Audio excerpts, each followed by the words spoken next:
आपने न्यूज़ में सुना होगा कि इस बार जापान ने हमारे यानी इंडिया के मैंगोज लेने से मना कर दिया है। रीज़न सिंपल है, क्योंकि हमारे मैंगोज ने उनका क्वालिटी टेस्ट पास नहीं किया।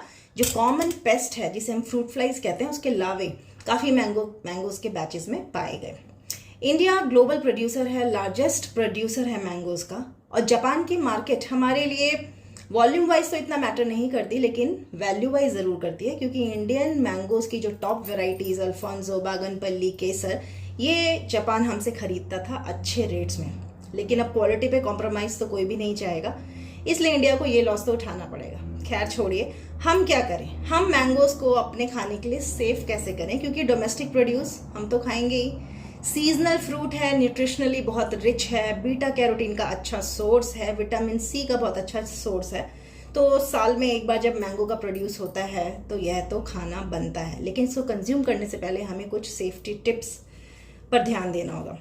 सबसे पहली चीज़, जब भी हम मैंगो खरीदने जाएं तो हाथ में लेके उसका वज़न देखें। अगर वह वज़नदार है, हल्का नहीं है, पिलपिला नहीं है, तो वह अच्छा मैंगो है, आप उसे खरीद सकते हैं। अगर वह कहीं से भी पिलपिला है और हल्का महसूस हो रहा है, देखने में साइज़ बड़ा है लेकिन हाथ में लेने में हल्का है, तो वह मैंगो अंदर से अच्छा नहीं है।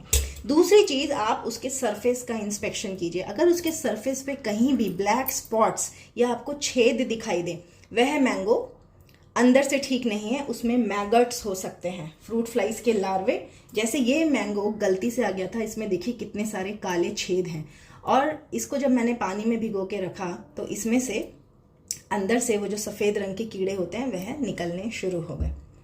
तो पहली चीज़ कि उसका वजन देखें। दूसरी चीज़, उसके सरफेस को अच्छे से इंस्पेक्ट करें, उसमें काले छेद नहीं होने चाहिए।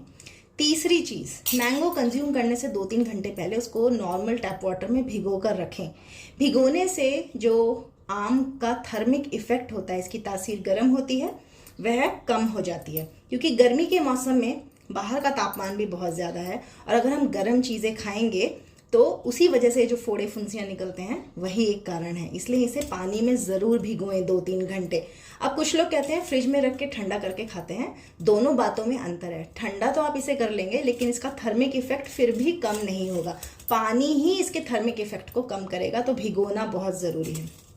Last but not the least, इसको कंज्यूम करने से पहले 1 बड़ा चम्मच 15 ग्राम का टेबल स्पून इसका बेकिंग सोडा ज़रूर डालें और उसको डाल के भिगोएं। बेकिंग सोडा से क्या होगा, जो इसके सरफेस पे जितनी भी डर्ट है वह चली जाएगी, और 90% पेस्टिसाइड का रेजिड्यू भी ख़त्म हो जाएगा। अब मैंगो आपको कंज्यूम करने के लिए बिल्कुल सेफ़ है। Thank you.